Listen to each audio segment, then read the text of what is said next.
জ্যোতিষবিদ্যা অর্থাৎ তারকা বিদ্যা এখনো আছে, যদি আমাদের এখন এগুলার আমরার মধ্যে চর্চা নাই। তারকারাজির মধ্যে অনেক হিসাব রয়েছে, কিন্তু ওই সাহাবাই কেরাম বা তার পূর্বেও যারা নদী পথে সাগরে যেতেন, দিক দর্শন, বর্তমান যে দিক দর্শন এটা কি আসিল তখন? বলেন না, ছিল না, ছিল না, আমি বলে দিচ্ছি ছিল না। এই তিনারা তখন তারকারাজি দেখে দিক দর্শন ঠিক করত। আমরা যদি এরকম সাগরের মধ্যখানে যাই, চতুর্দিকে যদি কোনো গাছপালা বা কিনারা না দেখি, তখন কিন্তু দিশা হারাই যাব। এটা বাস্তব সত্য। এটা যে কেহই কি তার দিক থাকবে না। সেজন্য বর্তমানে তো দিক দর্শন আছে, আমি কোন দিকে মুভ করছি এটা কিন্তু কি আমার দিক দর্শনের মধ্যে দেখা যায়। সেই কম্পাস রয়েছে। তখন কম্পাসের সন্ধান নাই, দিক দর্শনের সন্ধান নাই, তখন ওই তারকারাজির মাধ্যমে তারকা দেখে তিনারা বুঝতে পারতো এটা কোন দিক, এটা কোন তারকা। প্রত্যেক তারকারও তার নাম নির্দেশন আছে। এই তারকার মধ্যে অনেক অনেক কি হয়, পরিবর্তন হয়, অনেক কিছু ঘটে। সেটা ওই জ্যোতিষবিদ্যা যারা তারা জানতো। বুখারী শরীফের একেবারে প্রথম ফারায় 2য় পৃষ্ঠার মধ্যে বাদশাহ হিরাক্লিয়ার এই যে ঘটনাটা, যেটা আবু সুফিয়ান পরবর্তী ইসলাম গ্রহণ করার পরে তিনি ওই বাদশাহ হিরাক্লিয়ার এই ঘটনা তিনি এখানে উল্লেখ করেছেন। বুখারী শরীফের এই কিতাবুল ওহীর সূচনা লগ্নে এই বিস্তারিতটা প্রায় আধা পৃষ্ঠা বুখারী শরীফের এই হাদিসটি আছে। যাই হোক, এই হিরাক্লিয়ার নবীজি যে এই ধরায় শুভ আগমন করছেন, এটা জ্যোতিষবিদ্যা দ্বারা তারকারাজির মধ্যে তিনি প্রমাণ পেয়েছেন। বুঝতে পারছেন কথাটা? ওইদিকে যাচ্ছি না। সেজন্য তারকার সাথে উপমা দিয়েছেন, যেহেতু তারকার নিদর্শনের মাধ্যমে তারা কোথায় যাচ্ছে আবার কোথায় ফিরে আসবে, তারকা তাদের কি দিত? রাস্তা দেখাই দিত। বুঝতে পারছি? এই জন্য আল্লাহ পাক রব্বুল আলামিন আল্লাহর হাবিব মুহাম্মদ রাসূলুল্লাহ সাল্লাল্লাহু আলাইহি সাল্লাম তিনি সাহাবায়ে কেরাম সম্পর্কে বলেছেন, আস-সাহাবিয়্যু কান-নুজুম, আমার সাহাবীগণ হচ্ছেন তারকার ন্যায়। অর্থাৎ তারকা যেমনি ভাবে ব্যক্তিকে তার গন্তব্যস্থলে পৌঁছাইয়া দেয়, রাস্তা দেখাইয়া দেয়, আমার সাহাবীগণ হচ্ছেন আমি আল্লাহ রাসূলের আমি যেই মতপথ নিয়ে এসেছি, আল্লাহর সন্তুষ্টির মতপথ, সেই পথ মত দেখানোর ব্যক্তি হচ্ছেন আমার সাহাবীগণ। বুঝতে পারছি? সেজন্য বলছে সাহাবায়ে কেরামের যে কাউকে ইক্তেদা করলে, অনুসরণ করলে আমি আল্লাহ সন্তুষ্টি লাভ করবে। এই জন্য বলা হচ্ছে নবীনা ওয়াস সিদ্দিকিনা ওয়াস শুহাদা, শহীদগণ, ওয়াস সালিহিন।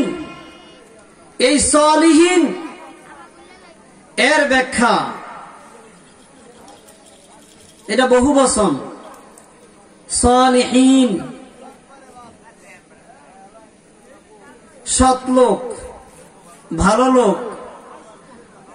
এই সালিহিন মুমিনিন এর আরেকটি নাম, মুত্তাকিন এর আরেকটি পরিচয় হচ্ছে সালিহিন। সাহাবায়ে কেরাম কি সালিহিন না? সিদ্দিক যিনি তিনি কি সালিহিন না? আরে নাম আর কি ভিন্ন। আল্লাহ পাক রব্বুল আলামিন কোরআনে কারীমের মধ্যে আল্লাহর সন্তুষ্ট লাভকারী ব্যক্তিগণের অনেকগুলা পরিচয় দিয়েছেন, অনেক নামে তাদেরকে ডাকছেন। কখনো বলেছেন মুমিনিন, মুমিনুন, কখনো বলেছেন সালিহিন, সাদিকিন, সাবিরিন, মুত্তাকিন। এই সমুদয় নামে নামকরণ করেছেন। আল্লাহ পাকের ভালোবাসার ব্যক্তিকে আল্লাহ কত নামে ডাকে আর কি। এই সালিহিন আমরা দেখেন তো তাশাহুদের পরে যে তাশাহুদের মধ্যে আমরা পরে থাকি আসসালামু আলাইনা ওয়া আলা ইবাদিল্লাহ, বলেন না ওয়া আলা ইবাদিল্লাহ পড়েনি? হ্যাঁ, এই তো সালিহিন। এই সালিহিন গণের প্রতি আমরা সালাম দেই। কে সালাম দেওয়ার জন্য আমাদেরকে বলছেন? প্রথম এই তাশাহুদের ব্যাখ্যা বিশ্লেষণ মেরাজের ঘটনা। এই তো এই রজব মাস কিন্তু এখন যাও এদিকে ওইদিকে যেহেতু আমি যাচ্ছি না। এই সালিহিনের মধ্যে সাহাবায়ে কেরাম আছেন, এই বর্তমানেও আল্লাহর সন্তুষ্ট ভাজন আল্লাহ রাসূলের সন্তুষ্ট মনোনীত ব্যক্তিগণ কি এই সালিহিন শব্দের মধ্যে আছেন। তাহলে আমরা ওই যে সিরাতাল লাযিনা আনআমতা আলাইহিমের মধ্যে নবীগণ রয়েছেন, শহীদগণ রয়েছেন, সিদ্দিকগণ রয়েছেন। আমরা তো নবীগণ আমরা পাইনি জাহেরে প্রকাশ্যে, এখন সালিহিনগণ আসেনি। তাহলে আমাদেরকে সালিহিন বাইর করতে হবে, কেননা দাবিদার অনেক থাকবে, সেই জন্য তো অনেকগুলো রাস্তার কথা বলা হয়েছে। সঠিকভাবে সালিহিন মুত্তাকিন আউলিয়া কেরাম আমরা চিনব কি দিয়ে, কিভাবে? মনে রাখবো, দাবির আগে দলিল, দাবির আগে কি দলিল। এই জন্য দলিলের মধ্যে আমরা শরীয়তের দলিল দ্বারা আমরা সালিহিন নিরূপণ করতে হবে, নির্ণয় করতে হবে। আর তখনই আমরা ওই সালিহিনগণের পদাঙ্ক অনুসরণ করব, তাদেরই মত পথে, তাদেরই দীক্ষা শিক্ষায় আমরা আল্লাহ রাসূলের সন্তুষ্টির মত পথ আমরা পাব। নিরূপণ করার পদ্ধতি কি, নিয়ম কি, আমরা কিভাবে যাচাই করব? এই তো আমরা ওয়াজে আসছি, যাচাই করতাম। ওয়াজ নসিহতে আমরা তো আসি, যুগে যুগে যুগে যুগে সর্বকালে ওয়াইজিনী কেরাম বেশি ছিল না শ্রোতা বেশি ছিল? বলবেন না কিচ্ছু, শ্রোতা বেশি না? তাহলে কালে কালে ইমামে আজম কয়জন? একজন, তিনার হাজারো ছাত্র, ছাত্রের বাহিরেও হাজার হাজারো কি অনুসারী, কোটি কোটি অনুসারী আছে না আছে? তো তারা কি দিয়ে সঠিকটা বুঝলো?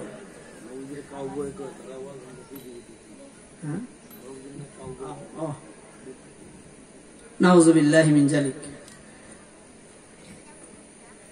আল্লাহ পাক রব্বুল আলামিন কোরআনে কারিমে নবীজির শান আজমত কি নামে নবীজিকে ডাকতে হবে, মিজানুর রহমান রিজভী সাহেব একটা কথা স্মরণ করাইছে আর কি। এরকম বহুল প্রচলিত ভাইরাল বক্তা, আজহার থেকে শিক্ষা দীক্ষা, এমন এমন শব্দ চয়ন করে নবীজির শানে, নাউযুবিল্লাহি মিন যালিক। এরা ওই যে শিক্ষা অর্জন করছে, ওই যে সঠিক শিক্ষা অর্জন করে নাই। এই জন্য ভাইজানে আরেকদিকে আমাকে ডাইভার্ট করে লাইতেছে। কোরআন শিক্ষা করার পূর্বে যেটা শিক্ষা করা ফরজ ছিল সেটা শিখে নাই। সাহাবায়ে কেরামের মূলনীতি হচ্ছে, তিনারা বলেন যে আমরা নবীজির সাথে থাকতাম, আমরা শক্তিশালী যুবক, আমরা কোরআন শিক্ষা করার পূর্বে ঈমান শিক্ষা করতাম। কি শিক্ষা? দেখছেন মূলনীতি কি? কোরআন শিক্ষা করার পূর্বে ইমান শিক্ষা করতাম, আর ইমান শিক্ষা করার পরে কোরআন শিখতাম। ওই কোরআনের দ্বারা আমরা আমাদের ইমানকে আরো মজবুত করতাম। এই জন্য আগে শিখত ইমান। ওই সমস্ত ব্যক্তিরা ইমানই শিক্ষা শিখে নাই, তারা কিতাব শিখছে।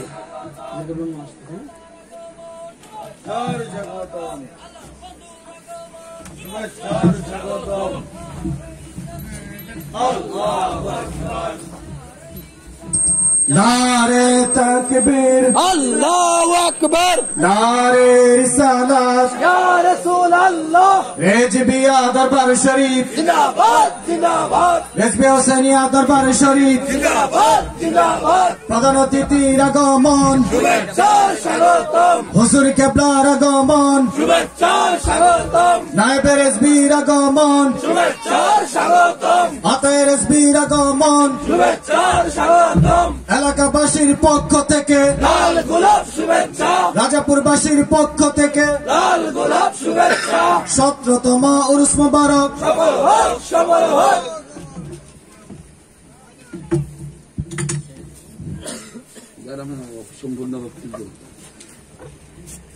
সালাতুন ইয়া